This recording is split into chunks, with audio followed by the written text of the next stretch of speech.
Bienvenidos y bienvenidas a un nuevo episodio de Mentes Diversas, un podcast sobre neurodivergencia. En este episodio profundizaremos en la adquisición de la lectoescritura en los niños. Soy Desiree Espinosa y me emociona estar aquí para dar paso a este tema.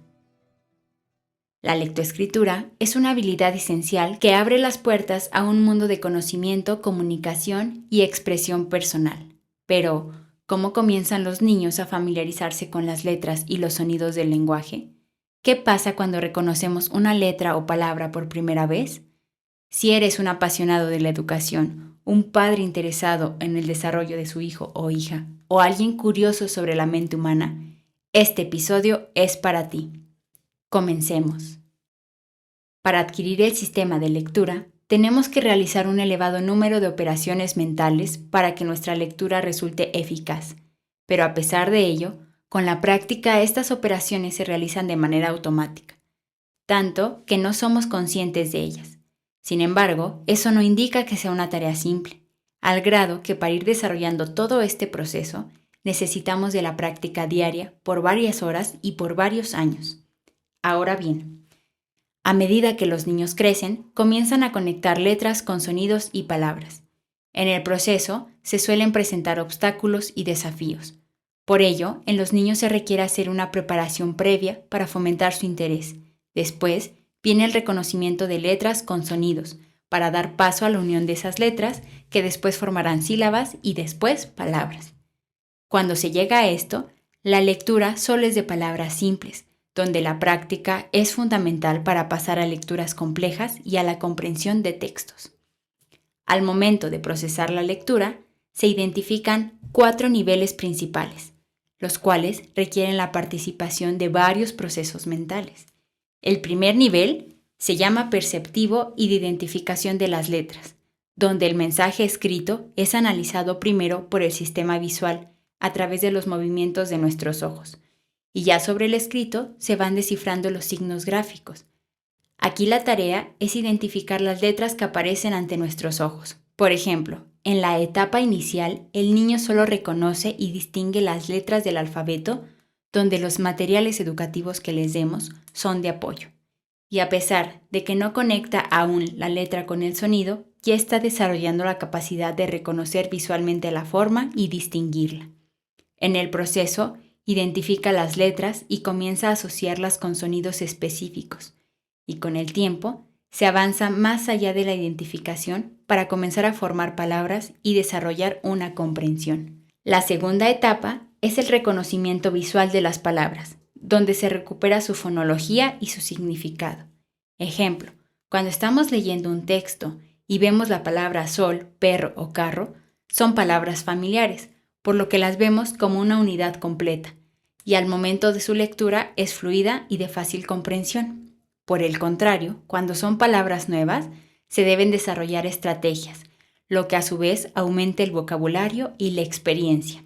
La tercera etapa es el procesamiento sintáctico, donde la información se produce cuando las palabras se agrupan en unidades mayores, como una frase u oración. Aquí, el cerebro del niño identifica el sujeto de la oración, el verbo, el objeto directo y la información adicional sobre la acción. El cerebro continúa procesando la sintaxis y relacionando las palabras en oraciones más complejas. En esta fase, permite a los lectores descifrar la estructura gramatical y las relaciones, lo que contribuye a una comprensión más profunda del contenido.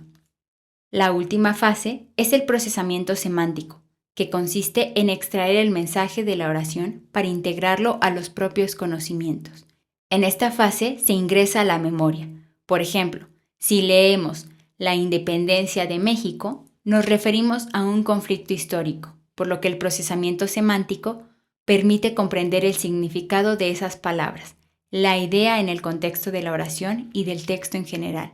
En esta fase, relacionamos el tema con los conocimientos previos para llegar a una comprensión profunda del contenido del texto.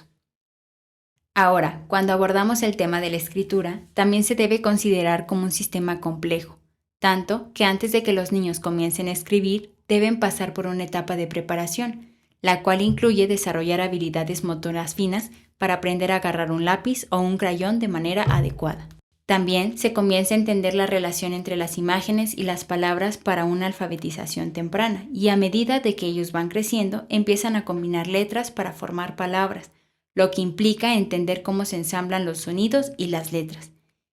Y ya cuando los niños adquieren más experiencia, comienzan a escribir, lo que al principio puede ser un garabateo o letras sueltas, para después dar paso a la escritura de palabras simples y oraciones.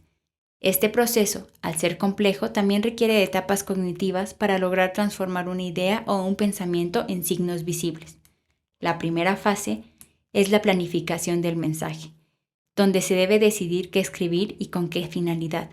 Esa información proviene de la memoria o del ambiente externo. Por ejemplo, al momento de escribir una tarea, el niño debe saber el tema, la finalidad de su escrito, quién lo va a leer, y comenzar a ingresar en su memoria para extraer información o recurrir a materiales externos.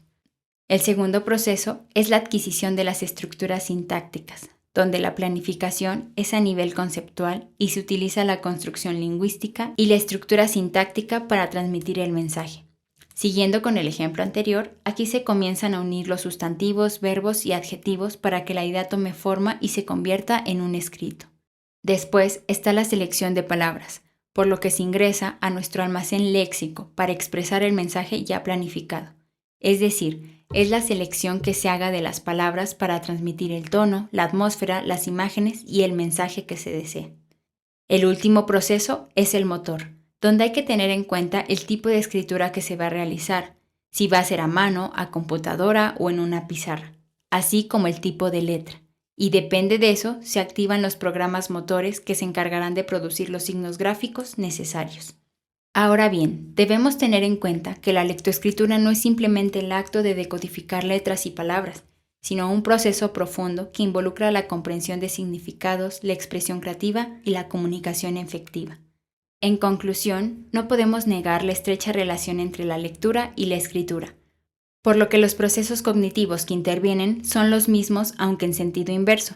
Sin embargo, en su mayoría la lectura es más utilizada que la escritura. Esto debido a que leemos un buen número de frases diarias por todas partes. Como vemos, su adquisición es un proceso continuo que se da a lo largo de la vida. Por ello, entender las bases biológicas de la lectoescritura, conocer las redes neuronales inmersas en la actividad e identificar los mecanismos y circuitos, sin duda, ayudarán a mejorar el aprendizaje y desarrollar destreza. Y bueno, hay que tener en cuenta que la adquisición de la lectoescritura es un viaje único para cada niño y es indispensable fomentar un ambiente enriquecedor y estimulante, donde ellos puedan explorar y crecer. Gracias por unirte en este episodio de Mentes Diversas. Los esperamos en la siguiente transmisión.